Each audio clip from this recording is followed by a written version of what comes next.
திரு அருணன், கட்டண உயர்வு இருக்கு, மக்கள் பிரச்சனையை நிறைய பேச வேண்டிய இருக்கு, அதெல்லாம் கூட்டணிக்குள்ள இருக்கிறதுனால பேச மறுக்குதா கம்யூனிஸ்ட் கட்சி, இதர கூட்டணி கட்சிகள்? இதையெல்லாம் இந்த பலவீனத்தின் காரணமா எதிர்கட்சியுடைய குரல் எடுபடாம போதா?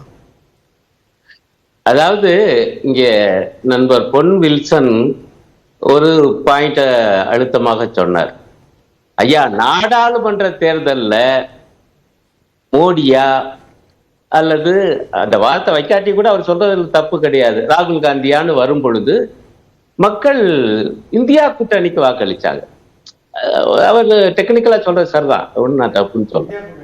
இப்ப அந்த பிரச்சனையே இல்லைங்க. இப்ப ஸ்டாலின் ஆட்சி வேண்டுமா வேண்டாமா அவ்வளவுதாயா. அப்பவே மக்கள் அதே போல வாக்களிக்க மாட்டார். இது ஒரு முக்கியமான பாயிண்ட். ஆனா அவரும் சரி, தமாக நண்பர் பேசினவங்களும் சரி, ஒரு விஷயத்த சொல்ல மறுக்கிறாங்க.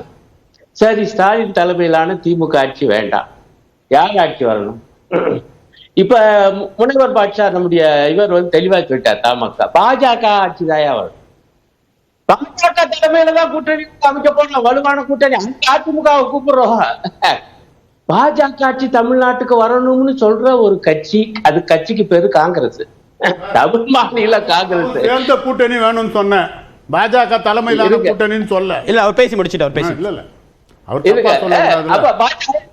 உங்க லைனுக்கே வர்றீங்க, ஒண்ணும் பிரச்சனை. பாஜகவும் இருக்கக்கூடிய கூட்டணி சரிதான். ஆனா இப்ப பாஜக தலைமையில தான் இருக்கீங்க. இப்ப நாங்க ஒத்துக்கிறேன். அதற்காக சொல்றேன், பதட்டப்படுறீங்க. நீங்க சொன்னதுதான் நான் சொல்றேன். நான் சொல்லும்போது ஏன் பதட்டப்படுறீங்க?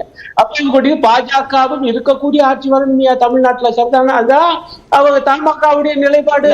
அதிமுகவுடைய நிலைப்பாடு பாஜகவோட கூட்டணி கிடையாது அப்படின்றத ஏற்கனவே தெளிவுபடுத்தியிருக்காரு இபிஎஸ். அவருடைய முழக்கம் அப்படின்றது ஏன் எடுபடாம போகுது? ஏன் கூட்டணி கட்சிகளை வசீகரிக்க மறுக்குது? இல்ல, அதை நான் ஏற்கனவே விளக்கிட்டேன். இப்ப பொன் வில்சன் சொன்ன ஒரு பாயிண்ட்டுக்கு வர்றேன். ஐயா, இனிமே வரப்போற விஷயத்துல ஸ்டாலின் தலைமையிலான ஆட்சி திமுக ஆட்சி வேண்டுமா வேண்டாமா அதான் இருக்கும். ரைட், அது வேண்டாம்னா என்ன சொல்லுவாரு? எடப்பாடி தலைமையிலான ஆட்சி வேணுங்கிறார். அதுதானே அர்த்தம். அவர் வெளிப்படையா சொல்லாட்டி எடப்பாடி ஆட்சி நான்கு ஆட்சியுடைய லட்சணம் என்ன பேச தயாரா?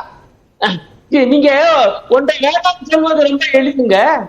அதுக்கு மாற்று அதோட சிறப்பா இருக்கணும். அதுதான் நான் சொல்லுகிற முக்கியமான விஷயம். ஒரு விஷயத்தை நான் ஒப்புக்கொள்கிறேன், சில திமுக ஒப்புக்கொண்ட சில உறுதிமொழிகள் இன்னும் நிறைவேற்றப்படாமல் இருக்கு, அல்லது சொன்ன அளவுக்கு செய்யல. இதெல்லாம் சொன்னீங்க, அது உரிமை.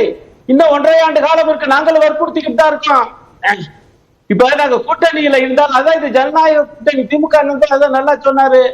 ஆனா சில மாற்று கருத்துக்கள் வரத்தான் செய்யும். இது என்ன பாஜக தலைமையிலான கூட்டணியா? இல்ல, ஜனநாயக கூட்டணி. ஒரே ஒரு விஷயம் ஐயா, ஐயா சொல்றது கரெக்ட். தமிழ்நாட்டை பொறுத்த வரைக்கும் 2 திராவிட இயக்கங்கள், மற்ற கூட்டணி எல்லாம் ஆடட் அட்வான்டேஜ் தான். அதுவும் சட்டமன்ற தேர்தலை பொறுத்த வரைக்கும் திமுகவா அதிமுகவா, திமுகவா அதிமுகவா, அங்க இருக்கிற தலைமையா இங்க இருக்கிற தலைமையா, இதுதான். இந்த இரட்டைக்குள்ளதான் போட்டி.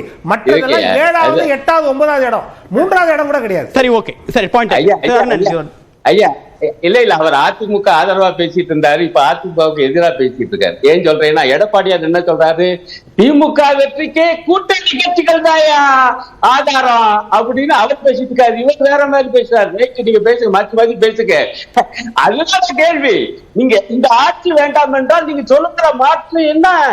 அதனுடைய லட்சணத்தை ஏற்கனவே பார்த்தாச்சு. பாஜக ஆட்சி நடக்குது ஒன்றியத்திலையும் பிற மாநிலங்கள்லயும் பார்த்துட்டு தான் இருக்கோம். அதிமுக ஆட்சி, எடப்பாடி ஆட்சி 4 ஆண்டு காலம் இந்த லட்சணத்தை நடந்துச்சு என்பதை பார்த்து கொண்டிருக்கிறோம். கூட்டணிக்குள்ள கருத்து மோதல் இருக்கு, இன்னும் 1.5 ஆண்டு காலம் இருக்கு, வாக்குறுதிகள் நிறைவேற்றப்படும் அப்படின்னு தொடர்ந்து வலியுறுத்துறோம் அப்படின்னு சொல்லிருக்கீங்க. உங்களுடைய நம்பிக்கை நிறைவேறுதா அப்படின்னு பார்க்கலாம். இந்த தலைப்பை ஒட்டி மக்கள்கிட்ட கருத்து கேட்டிருந்தோம். சுருக்கமா சொல்லுங்க. வார்த்தை நான் சொல்ல, நீங்க வாயில ஒண்ணா தூக்கி திணிக்காதீங்க.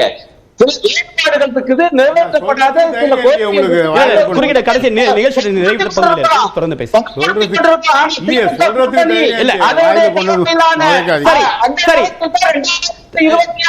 நிறைவு கருத்தா எடுத்துக்கிறேன்.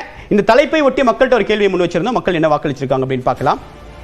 2026 தேர்தலில் 200 தொகுதிகளை தாண்டி வெல்வோம் என்று முதலமைச்சர் மு க ஸ்டாலினுடைய பேச்சு சாத்தியமே சவாலானது அப்படின்ற 2 ஆப்ஷனை கொடுத்திருந்தோம். அதுல சாத்தியம் அப்படின்னு 59% பேரும், சவாலானது அப்படின்னு 49% பேரும் சொல்லியிருக்காங்க. வாக்களித்த அனைவருக்கும் நன்றி. இந்த நிகழ்ச்சியில் பங்கேற்று உங்களுடைய ஆழமான அரசியல் பார்வைகளோட பகிர்ந்து கிட்டமைக்கு மிக்க நன்றி.